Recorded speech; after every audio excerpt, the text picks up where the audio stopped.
Hey everyone, my name is Shane. While winter is here, I'm thinking gardening. Today, we're going to start sowing our pepper seeds. I grow the hottest peppers in the world, and I need a little extra time here in Colorado. Stay tuned, and we'll show you more. It started with just a plot of land. That soon became our garden. It started to produce, and now it is even bigger.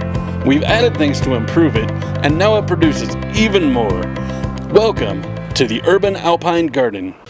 So one of the important parts of growing any plant is, of course, the soil that you're going to choose. This year, I believe I am going to use the Black Gold. This is a product actually out of Canada. It's certified organic, both in America and Canada. It's supposed to be really good stuff. I haven't tried it, so this is actually going to be a test for us in today's episode. So this is what we're going to give a try. Just to show you, in comparison to what I used last year, is the seeds and cutting mix from Fertilome. It worked okay. I did have a few germination issues. Some of it could have been my water.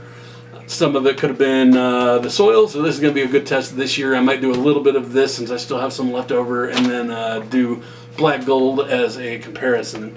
But today I just want to show you how I plant, how you can plant, and that way you have a good idea of what to do. Before the end of the tape, we'll show you the grow room that I use. We'll move all of this operation. I've got all the setup here. So again, soil, definitely very important. The other thing that you will need is the flats. They come in giant 12 packs of 6. This actually works out for me. Today I'm just going to plant 6 varieties of peppers, 7 if you count bell peppers that I'm going to do. I have an orange variety and then your standard green, which turns to red. So we're going to do that. I'm going to do Fresno chilies. I'm going to do jalapenos. I'm going to do serrano peppers as well. Hot Portugals. And then I'm going to do Hungarian wax peppers as well. So that is what we have in store today. The way I like to get started is I've got a mixing bowl here. In this mixing bowl I have the Fertilome mixture from last year. You can see it's a mixture of different things. You definitely got some perlite in here. Keep the aeration in the water. It's very light, fluffy stuff. I presume there's probably coconut coir, which also helps to keep the soil wet. Very, very light and fluffy. It makes it easier for the plant's roots to run through this. So this is why it's a starting solution. A regular potting soil could work, but it's a little bit more dense. So in early plant growth, the starting soils are always the best to start with. Alright, so this here is the Black Gold. Again, definitely some perlite in here. This one also seems to have little pieces of stick and plant remains, so that's probably where the organic part comes. Again, nice and light and fluffy. Should be good stuff. I'm excited to try this out this year, see how we do. Figure within a week we'll know exactly how well this is doing. Next step I'll do from here is I actually put water into this. It's best to start with a moist substance. If you don't start with the soil moist when you're planting in the sixlets, the water will never actually go to where your seed is. It'll just stay on the outside and the inside will remain dry. So I always put in a little bit of rainwater, in this case rainwater. Earlier today this was actually snow. We had snow this morning. So I do have a nice pitcher of water from outside. The benefit to doing that is that this water doesn't have chlorine in it. My tap water has 800 parts per million chlorine. So later in the season when we get out to the garden, I'll show you what I do to combat that down in the garden. But for seed planting, last year I started using the rainwater and the snow melt, and we had fantastic results in the grow room. So this year we're going to do that again because we had no problems with that at all. So I'll go ahead and get started. We'll just put a little bit of this in here in the bucket.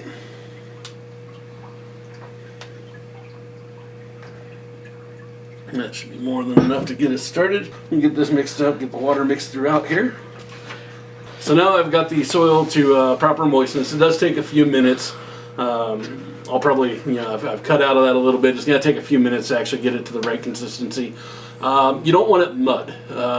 You want it you want it to feel kind of like a wet sponge when you're doing dishes, and once you've wrung it out, that's kind of how you want the soil to feel. For me, once I do this, I just kind of do a thin layer all the way across the top here. I'm not going to keep it too pretty. I've got a wooden tabletop that'll wash it just fine. But I evenly get everything spread across. Start evening things out a little bit. A lot of times it takes the whole bowl to fill up 6 or 12 sixths here. So once you get the dirt in here, it doesn't have to be pretty. Just whatever you feel feels good. We're not actually done yet. What you do at this point is you actually take it and you press it down into each segment just a little bit. While it's light and fluffy, the roots actually do like a little bit of resistance. So this actually helps. So that once the roots of the plant get going, you actually have a little bit more well-established root structure because they actually had to work to fill up each individual segment. This does take a few minutes, but I'm somewhat quick at it. I had well over 2,000 plants last year, and so throughout that process I got pretty quick at this. Of course, I'm just starting for this season, so I'm not as diligent as I was then, but by the end of this I'll be going through this pretty quickly. Again, doesn't have to be pretty. The plants don't care. I do like to get the entire flat ready to go before I plant all of the seeds. The seed planting part is actually pretty quick.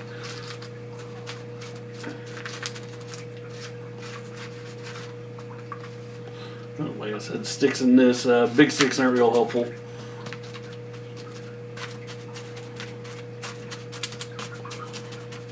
The other thing, if you have big sticks in here, you're kind of jamming the dirt down. You could actually puncture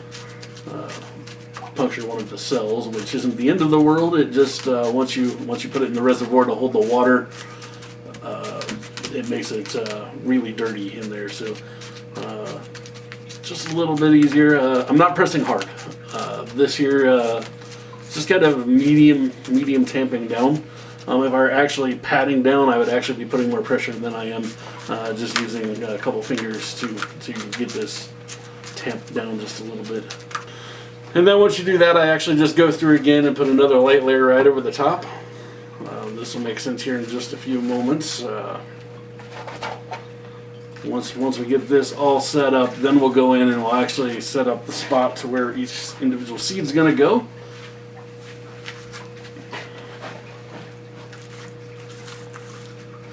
And I'm sort of rushing through this for the video. Gardening is more of a therapeutic thing. If I were doing this without the video running, I would actually do this probably a little bit slower. Again, plants don't care how fast or slow you get the soil in the cells, so that's not going to hurt our planting at all. But the point of that is, when you're doing this at home, you don't actually have to rush this process. You can actually do it nice and slow, enjoy the gardening therapy, as I call it, and enjoy the dirt on your hands if you're doing it that way. Mine aren't clean at all. For the next part of this process, you need a handy dandy tool that you get every time you order Chinese delivery, or if you happen to have chopsticks of your own. Chopsticks make the perfect size seed indention. It doesn't matter what you're planting. Today we're planting peppers, which are small seeds. Tomatoes are small seeds. You can go to bigger items such as zucchini seeds, cucumbers, any kind of a vegetable. You've got a small side, so you can actually control the size of the hole that you put in each cell. There are a couple of different ways to do this. One of the ways is to come in and just go through each cell. Actually, it might even be advantageous just to pat everything down just a little bit. That way you can actually see real well where your holes are once you poke them. With peppers, you don't have to go super deep. The back of the pepper plants, actually, in this particular case, recommend a 1/4 inch. 1/4 inch, you don't really have to get out your tape measure, but it's really just about that much of a chopstick, so just that top little piece. So with this, I do this a couple different ways. The first thing I'm going to be planting is the bell peppers. I have two varieties. I do have your standard red and green, and then I do have the orange variety as well. I grew both last year and both did really well. So we'll go ahead and plant them again. In this particular method, I'm just going to do the single hole right in the middle. So I just poke one. I keep in mind where that 1/4 inch spot is. I go just a little bit deeper. And I'll actually get all 6 of these filled in. I have taken 6 different seeds for the green bell. So again, these are heirloom. I do look for non-GMO when I purchase my seeds. The reason I do that is so that I can harvest my seeds once I get the fruit later and grow my own seeds. Much like with the hot Portugal here, these are actually seeds from my plants last year, so I'm excited to see if these will germinate well. But we'll go ahead and get to the part of we'll start putting the seeds in the hole. In this particular case, I'm just going to do 1 seed in each hole. Some folks will tell you to do 2. If that's what you like to do, by all means, go ahead. I, starting this early, have plenty of time. So if some of these seeds don't come up, it's not actually a deal breaker for me. So once I get those seeds in the first 6 pods here are the green. Then all I'm going to do is actually just press back down. And again, not super firm, just some light pressure. But just that little bitty hole is actually going to be plenty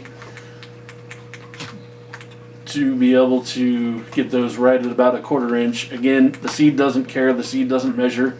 If you get it deeper than a 1/4 inch, it's just going to take a little longer to come out. If you get it shallower than a 1/4 inch, it'll come out a little quicker, and you might actually have to put in some reinforcement to the stem just a little bit early until the roots get running down into the soil deeper. And so then once you're done, it looks pretty uniform. I try to get all the plastic cleaned off on the sides that way, and I like to leave just a little bit of a lip when possible, so that when I'm watering, the water stays in each cell just a little bit. When I originally start, I will water the plant from the top. So today I'll water from the top when I water these. After today, I will actually water the plants from down below. And we'll go ahead and get the orange going here. Alright, as we're finishing up here, just wanted to talk about one more method. I realize that some folks have a little bit of an issue with some space. So something you can actually do to save space while starting your seedlings. You can actually take whatever kind of pepper or tomato. I've done it with both of those. You can probably do it with almost any plant that isn't root vegetable. But you can actually plant multiple seeds into one of the sixlets, so you can actually do 12 plants in one sixlet. So if you had a bigger space outside, say if you had an 8x8 structure, and you wanted to plant peppers and cantaloupes and tomatoes and beans and everything you could possibly plant in there, but you only have enough space for, say, a windowsill in your apartment, you can have 12 different plants, 12 different varieties of plants in just one container. In my particular case, my garden is 80 foot by 40 foot. So therefore, I have to do a whole lot of plants to be able to cover my entire area. Once we get closer into spring, we'll definitely go out and we'll take a tour of my garden, and I'll be able to show you exactly what I mean by having just an incredible amount of space to plant in. So just to show you this, you would just come in and you put one hole in one corner and one hole in the opposite corner. Try to keep it as neat as possible, that way you can actually tell if the seed falls in. Once we do that, if your soil's not quite wet enough, it may just fall in. My soil's drying out a little bit. We're in the middle of winter in Colorado. Speaking of the middle of winter, I am also planting at kind of a strange time. We are at the end of January right now. This is not when you would normally plant peppers, but I found last year I planted my peppers in late February. And my spring went pretty much straight to summer. We went from in May straight to 100 degrees. And because of that, I didn't get peppers early. So to try to combat that this year, I am starting this a full month early. I went to the garden center earlier today. They don't even have seeds out yet, aside from some of the things that are left from last year. The upside, I knew I was going to be doing this year. So a lot of these seeds I actually took extra last year so that I would have enough to plant in spring. seeds will actually hold. You do not have to use them all the same year you buy them. People talk about zombie apocalypse. You can keep seeds forever. I don't know that we'll ever actually have one of those, but if it happens, let's just say I've got millions of seeds stowed away. So I will be fine food-wise, but you can use those year after year. I did go through my seeds at the beginning of the year. I had some that were about 3 years old, and my pepper seeds had actually turned black, which generally means they have molded in some way. Again, they were my own seeds, and there's a possibility that I just put them away wet also. When you're drying your seeds, and we'll talk about this more later, you've got to leave them out for a longer period of time to avoid mold. But that'll be a different video, a different topic. The wax pepper seeds that I'm finishing up here with, they are actually from my wax pepper crop last year. They did very, very well, so I'm excited to get a second generation out of these seeds and see if it is even better now that it's adapted to my my soil. So we will finish this up, and then I will show you the next parts of this process. Alright, so I've just finished planting all 12 of the sixlets. One thing I wanted to note from the previous of doing 2 in 1, once the plant sprouts and gets a little bit of maturity, we'll do another video focusing more on how to do this, but you'll actually want to separate the plants out and do 2 separate plants from the one sixlet. But again, I'll do another video going more in depth about how that's happening. The reason you would want to separate it is because the roots will actually tangle, and the more the plant grows, the harder it is to get apart. And the one thing you want for a healthy plant is to have a really good root base. And if you damage the roots early on, it could cause problems later on in the plant's life. So definitely something important there.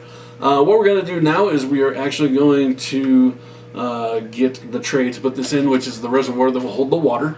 I do that with all of my plants so that I can do ground watering. Here is just kind of your basic planting container. You can get it at your garden store.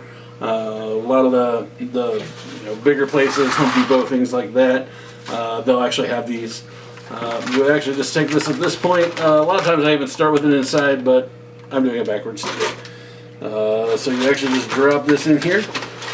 What this is going to do, especially if you do windowsill gardening, see how much easier that is to pick up than me just moving the sixlets. That alone is going to save your life. But the other part is that it's actually going to make your life easier once you go into water, because you'll actually pick up one of these and you'll come and you'll water in from the corner and you'll fill your reservoir. Initially today I'm going to water on the top, which that's the only time I will actually do this the entire sprouting process. Once I get into the plants being larger, then depending on how the plant's growing, I kind of make my choice, and we'll talk about this more, about whether to water it from the top or to water it from the bottom. Generally, watering from the bottom in the grow room is actually a little bit better for the plant, just because the water's not splashing out, sharing diseases among the other plants.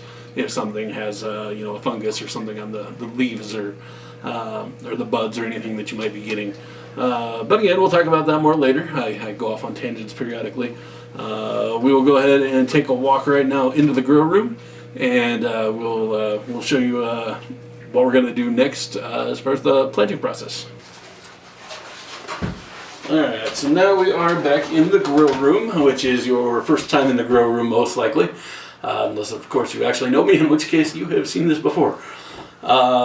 Since winters in Colorado last a good long time, we can go clear into as late as late May and still get snow periodically. So I do a lot of my planting on the inside. I have actually built, me and my roommate that live here, we built these grow tables from scratch. We'll do another episode on exactly how I did that. That way you know what's going on. But for the sake of seed sprouting, what we'll do here is we will actually switch to watering the seeds. But first, as you can see in these, we have put heat mats down. What this does is it actually keeps the bed of the soil right about 70 or 80 degrees, which is ideal for for the seeds to germinate properly. And then the cool air of the room is actually going to help them to grow as well. I do have the heater down here on the floor behind me. Sometimes if we get a storm coming through, we do have air come in this room, so allows us to keep this room right about 70 degrees at any given time. At nighttime, I do tend to shut it off so that they can actually go through a phase of evening cooling like would happen during the summer as well. Again, above the trays here, I do have LED grow lights. I'll show those to you a little bit more. We do a roughly 10 to 14 hour cycle. We usually start less and increase it. I do have them on timers. That way I don't have to think about it. But we'll get that turned on here before the end of the episode. We'll watch these things sprout. But in the meantime, let's go ahead and get the first set of water on. I'm going to come over here and grab the water. Alright, so with this is probably not an ideal picture. You might want something a little bit more like a watering can. Watering can will give you a little bit more controlled pour. So again, we're using melted snow. I also recommend rainwater. Definitely check where you're from to make sure collecting rainwater is legal. It is for me, so I definitely do that. Highly recommend it. And then you go through and you just give a nice soaking to each one of the sixlets. And again, this is a little bit more controlled. Again, it's still a little out of control, but it's not near as out of control as that picture would have been. So this here actually helps a lot. I have let the snow come down to room temperature. You don't want to put ice cold freezing water on your seedlings. You also don't want to put boiling hot water on your seedlings, at least in this particular process. There are some plants, some flowers, that actually recommend you place the seeds in some boiling water, but if we plant some of those, we'll talk about that at a later time. Otherwise, the seed packs are going to give you most of the information that you need about how to properly plant and germinate your seeds. We'll be keeping an eye on this as the growing process goes on. We'll definitely try to do some time lapses for you in upcoming episodes of the plants once they start to come out. So I'm looking forward to providing you with that. But as far as seed planting, all we have left to do is plug in the heat mat and get these lights going, and then we're just waiting for the magic of life to happen. All right, so now that we've got this completed, I do have a special guest. His name is Loki. He's your neighbor gardener. Welcome. Your neighbor farming. It is your neighbor's farming. Let's welcome Loki. I go by both. It's All good right. to see you. Thanks for having me. Hey, good to see you today. Yeah, Aaron Ukulele Loki, and this is your neighbor farming. And Shane, thanks for letting me come in and check out your grow room. This is awesome. Everything that I have done from seed has either been direct sown or in little, 12, 2 by 12 rows in a high window in my bedroom. I don't have a lot of indoor space to do growing, and after seeing your setup here, I realize I've got an alcove around my tub, and I think I can get some grow lights and do some inside seed sprouting, because this is brilliant. Absolutely, I'll be excited to come check that out. So again, I just showed Aaron my method of planting seeds here. Some of these are gonna go to him. He has a magnificent outdoor farm, and it can it's definitely an urban farm. We're right here in Denver, Colorado. I thought I had a pretty. I call it I call it farming. It's bigger than a garden, but it's smaller than a farm, a farmlet, a micro farm. I was pretty impressed with what I had done in my backyard, and then I saw your backyard. Absolutely, it's very impressive. I love what you're doing here. Absolutely, some would go as far as say very daunting, but I do the work. Me and my roommates do the work, and then I do have friends come in on occasion. Loki may come over, chip in, give a hand. After we're done with this video, we're going to sit down, and now that he's learned how to plant the sixlets, we're going to actually do a practice round with my second set of peppers. Yeah, then I'll have a third set of peppers that I'm going to do, but I'm waiting on those seeds to come in because I didn't get all of the hot peppers that I wanted this last year. Yes, and my fiance requires habaneros. Lots of habaneros in Ghanaian cooking. I've grown jalapenos and used them for a lot of like Mexican dishes and a lot of the things that I need spicy. I do jalapenos. I've never cooked with habaneros. It's a totally different flavor. Every pepper doesn't just have a different heat; it has a different flavor characteristic. And so grow them all. And yeah, I'm just delighted to learn how to grow under lights. You know, we're here in Colorado, and you hear about people with grow lights and grow rooms, and I think some people would call us foolish for growing food, but Absolutely. we're chasing food here. This is all about growing what you eat and making sure that the food that you're eating is food that you're growing, and that you know where your food's coming from. You can share it with your community, with your friends. There's no joy greater than growing food, and what a setup you have. Can I ask you a quick question about this though? Absolutely. What's the? I think I can probably guess, but tell me a little bit about this fabric on the side. Is this Mylar? Yes. Because I mostly know that from like bands use it in psychedelic concert settings. But tell me about the Mylar. What's its We do have the Mylar coming around. It goes about 3/4 away around the room. We may upgrade that to be the entire room. We have another roll of it that we had come in. We have that here because what it does is we have these grow lights, and what that does is it actually reflects the light coming from the grow lights back into the plant, giving you a stronger stem. Oh, okay. So this gets the tops of the leaves, but the side light also helps. Absolutely comes in and helps the plant growth. In addition to that, behind me we have the oscillating fan. That also helps to strengthen and elongate the stems. So that it's some great technology that we've learned throughout this last year. A lot of trial and error in the process of gardening. So if you're just starting and you have what is coined as the black thumb, you probably don't have a black thumb. You probably just haven't been shown how to properly garden. As we just showed you with the seed sprouting, it's not difficult to do this part. And the hardest part to remember is to put some water on once in a while. And make sure you're using good water. I mentioned earlier in my video that my water is not really good for drinking, let alone planting plants. I was actually telling Loki earlier that we did an experiment in here last year using our tap water, and we didn't have a single sprout come from using our tap water here. Fascinating. I wonder if it's more here in Aurora, because I've used Denver water to sprout my seeds. Now I haven't had 100% germination rate, but I have gotten some things to grow. But then I have a small window, I don't have enough space, and I can't get anything bigger than those little plugs. I've never potted on. I've just sort of let them sprout and then taken them out and planted them and taken my chances. Whereas here you can actually pot them on, get them healthier, get them stronger, and I know that fresh rainwater helps. Absolutely. It's not full of poison. Exactly. If you'll notice your plants outside, if you're farming in an outdoor setting, you might do a few different kinds of gardening. There's a kind, for instance, that you put the wood underneath your soil, and then you give it a good watering at the first of the year, and then you let Mother Nature do what it does. It's either going to rain or it's not going to rain, but the idea is that wood is going to hold the water. Oh, like a hugelkultur. Hugelkultur garden, lots of wood absolutely. chips. Mm-hmm. So a lot of folks, especially in desert climates, do those. I mentioned desert climate because here in Colorado we are an alpine desert. We do have green grass. It can grow here, but it is dry. It is arid. We do not have a lot of rain events, so we do have to do some supplemental watering. It rained 3 or 4 times last year, I think. I think, yeah. When it wasn't hailing. Yeah. Yeah, so water, doing smart things with like berms and swales and using some of the permaculture principles to direct what little moisture we have is something I'm interested in exploring more, but we don't have a ton of water to begin with, so capturing what we have is important. You said something about the legality of rainwater collection. It was illegal in Denver up until a couple of years ago, which is really stupid, because if they're worried about the water table that we're sharing into the river, most of that water just running down the concrete is not ending up being used anyways. It's so much better to capture it on your property and to use it.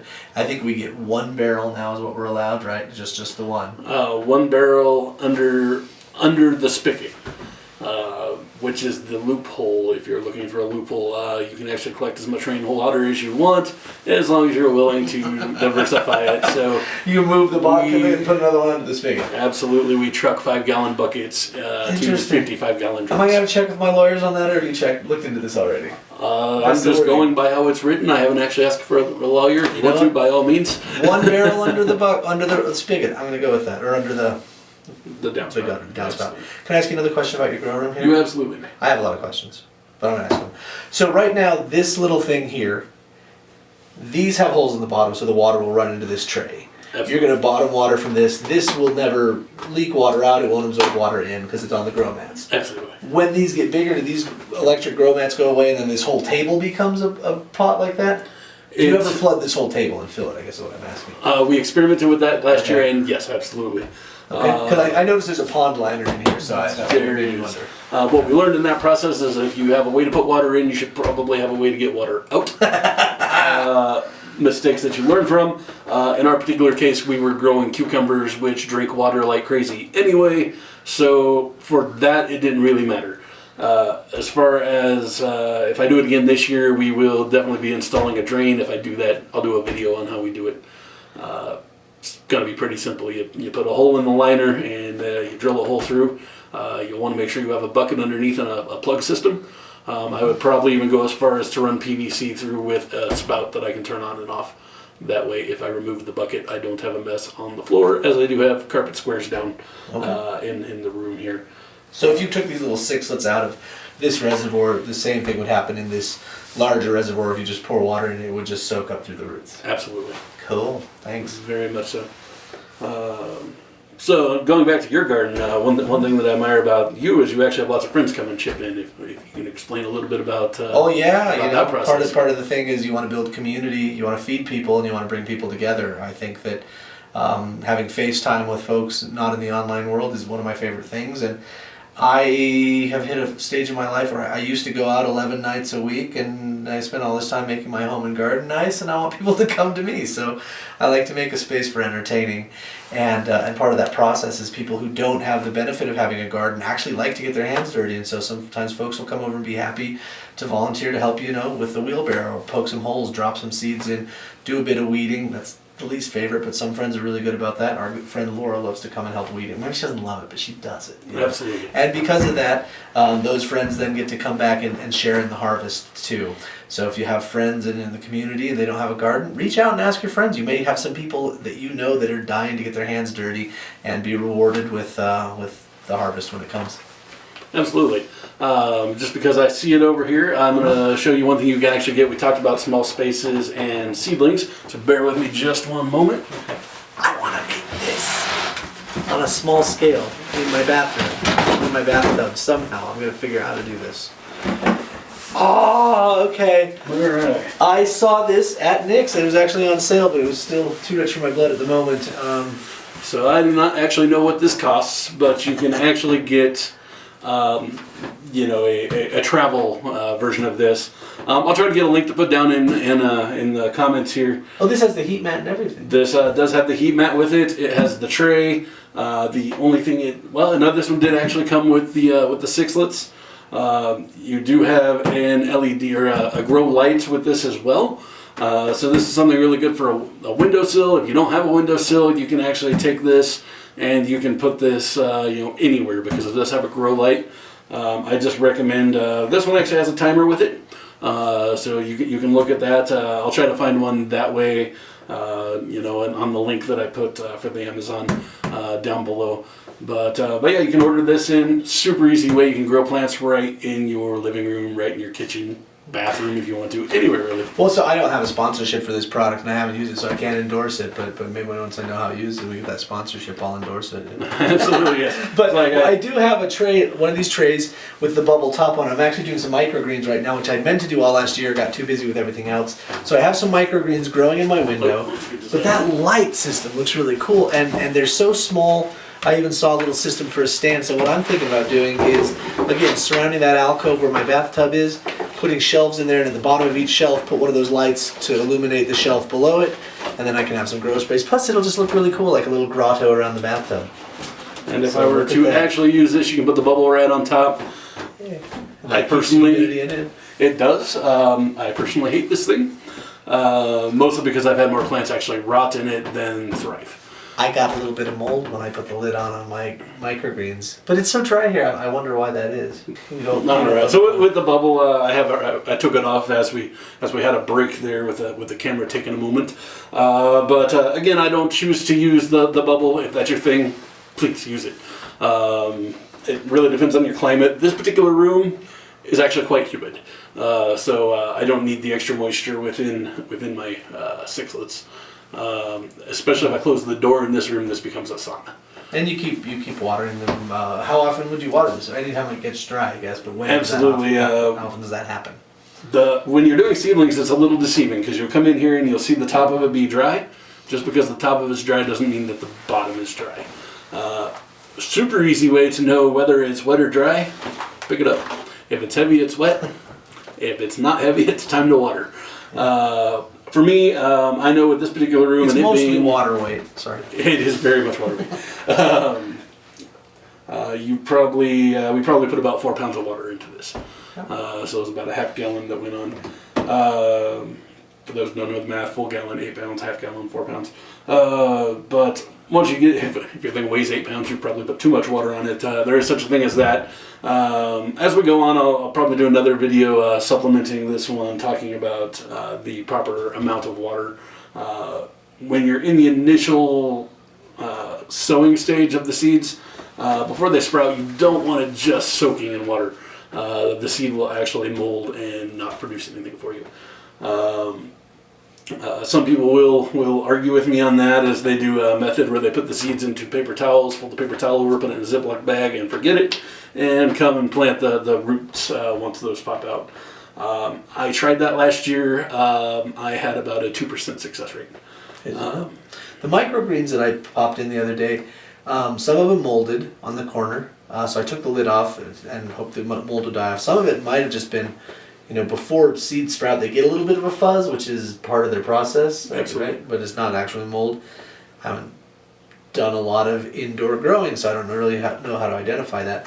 But what I read was you can take just a little bit of hydrogen peroxide into your water and mist it over the top of it, and that'll kill back the mold. But That would be any interesting. thoughts about that? Try. I haven't tried that. I tried in that corner. We'll see what it does. Absolutely. I have heard that before, but Would that be non-organic?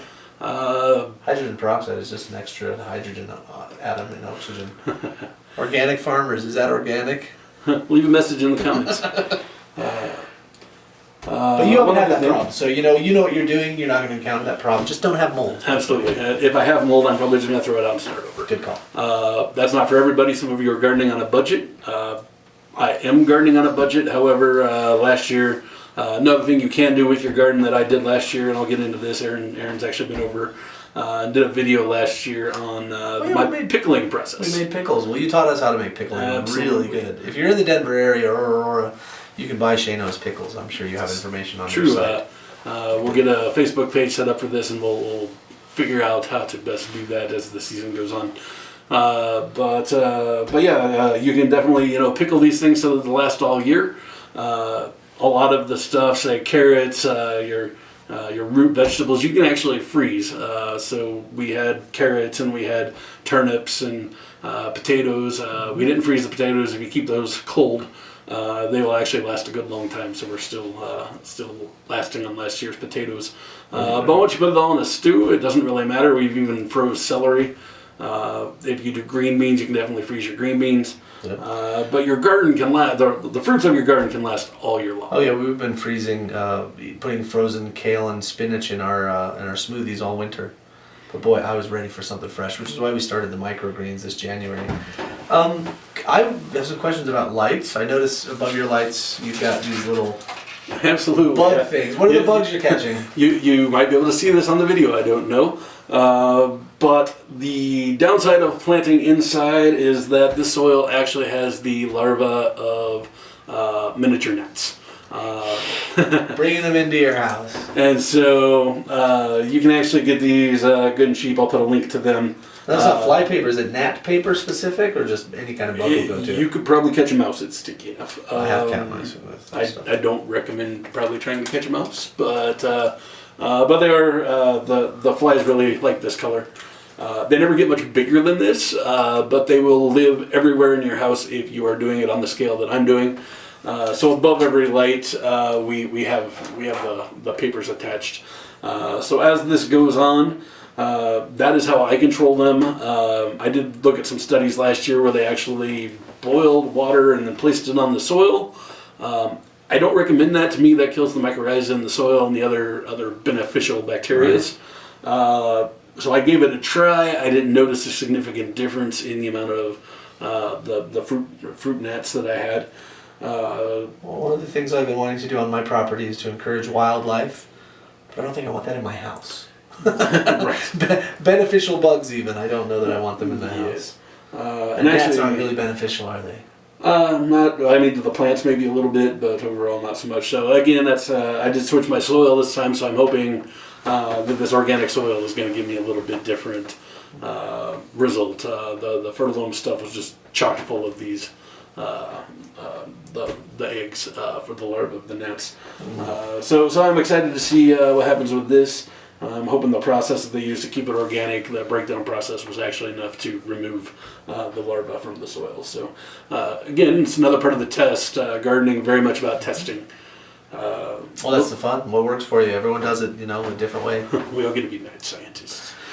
Speaking of science, these lights. So I've heard people say that as far as just sprouting, you can get away with just a regular fluorescent bulb. Some people have said for green leaf growth you need red lights or green lights, and for flowers you need green lights or red lights, and there's blue lights. And there's different light. What's the deal with color and temperature and spectrum of lights? Do you know much about that? These particular are the red and blue LEDs. Okay. I'm not positive off the top of my head what the temperature is. We can cover that in another video for sure. I definitely still have the boxes sitting around, so we can take a look at that. But these are the red and blue LEDs. They are 40 watts per light. I have 6 lights per bed or per grow table. I probably should have 8. Just because my ends of the table lack a little bit of coverage for the light. I didn't experience a major problem with it. It's probably more just aesthetic to me. I do photography. He's very meticulous, I've noticed. I do photography outside of this, and so when lighting's off, it throws off my world. But it's kind of cool. Once we get the lights on, I'll do some. I might even get some pictures up on this video of last year. Yeah, let's get these lights up. But they put out the red and blue, which kind of gives you a psychedelic feel. We'll take a break here while we still have some batteries. I'll see if I can get these plugged in and get them fired up so that you can see what this room looks like with those lights. I can't wait. Okay, let there be light. Ooh, that is nice. It's kind of groovy. Just food, folks. The thing you have to, that's required for the sustenance of life. It's happening right here. So while we took a moment, Loki actually asked about the lights. Yeah, do they lower down? It looks like this They is do actually lower down. So I did hear that for seedlings you want, or just at every stage of growth, you want your light, when they're interior lights, about 12 inches above your plant. Is that about right? I even go a little bit closer for seedlings, but this is as long as my rope actually goes. I've actually got it on a system that I can actually control and raise and lower via the type of knot that I have tied. Were you a Boy Scout? Yes, indeed. Yeah. What's that? What's the name of that knot? I don't know that knot. I was a Boy Scout, but I don't remember. Half hitch. A half hitch, okay. 2 half hitches. It's not a trucker's hitch. I've got it really tight right now, so we'll okay, but it's slides. But yeah, I can raise that up. I can lower it. When I get in here to do cleaning, I of course raise it up over my head because I'm a tall person and I don't like to knock myself out, and I miss it entirely. So that's sort of why we have it at the height we do. Especially when you come in and you're working with plants way back here in the back, it's going to be able to have the reach. So while I'm working, I'll raise them up. Again, I do have these on a timer, which was actually why I couldn't get light when I first tried. The timer was off because it is nighttime and we like our plants to be on a similar schedule to what's actually happening outside. Just getting used to the world. Absolutely, and I don't know if you necessarily have to have their nighttime be at night, but I do because it makes sense in my head. Mm-hmm.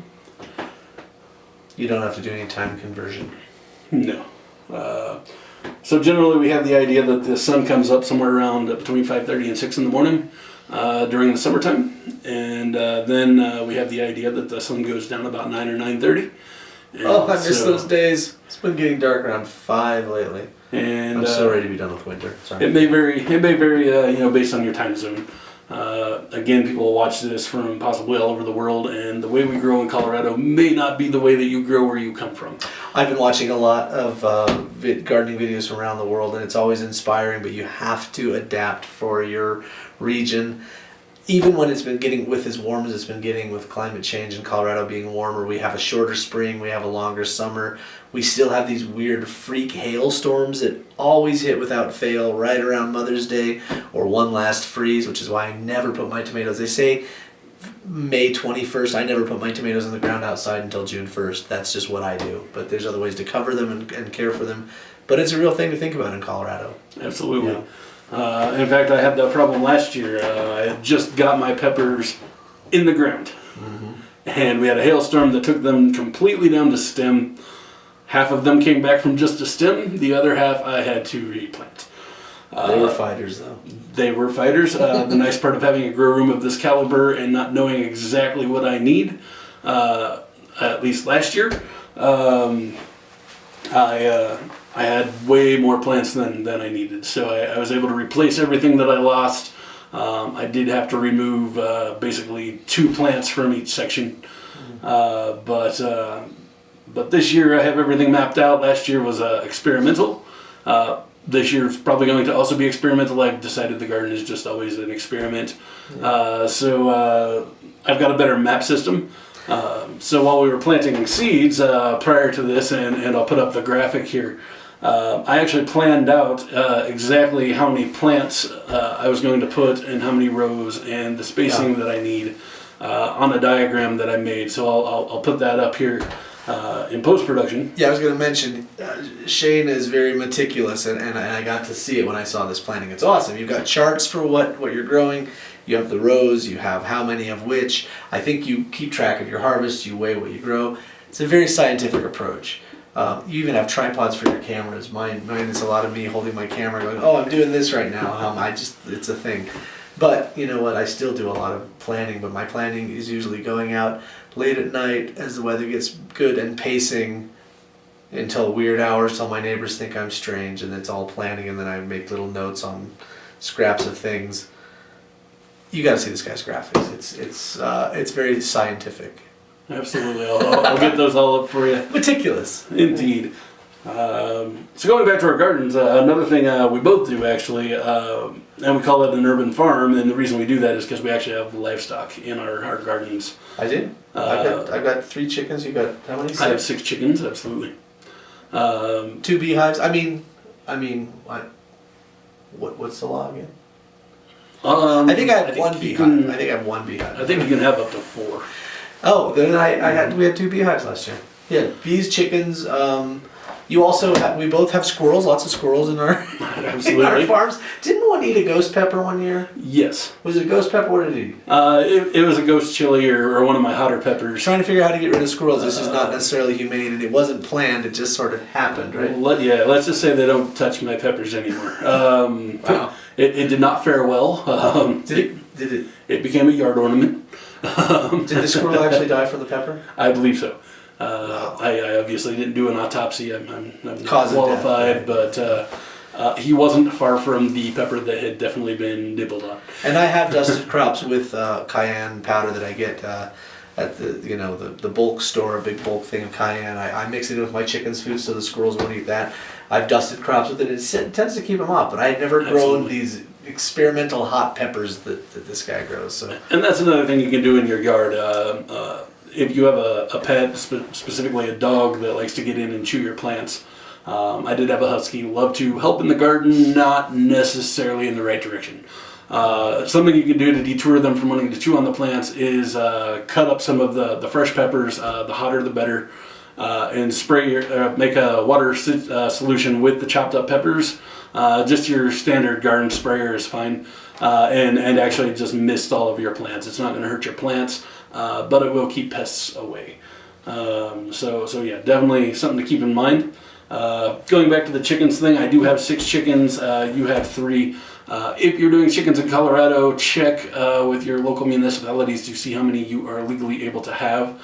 In our case, I do have to have a permit for my chickens. And we didn't in Denver because of the, I forget what it was called, we call it the lemonade stand law, which allowed us to have backyard chickens and to sell our food that we grow and some basic cooking with a food handler's permit right from our house and curbs. They did update that recently and changed it, so there is a permitting process for backyard chickens, and I'll walk you through that for Denver on my channel at Your Neighbor Farming. All right. Well, I think this is a good spot to wrap this up. We talked about a lot of things today, but it was good to have you. Thank you. And I can't wait to have you back. I Yeah. can't wait to get out to your farm. I can't wait to see And, these little babies come up under these lights. It's Absolutely. Really We'll exciting. get a time lapse going. We'll let you all see it here in the upcoming week. Yep. Thanks, Shano. Thank you. Thank you.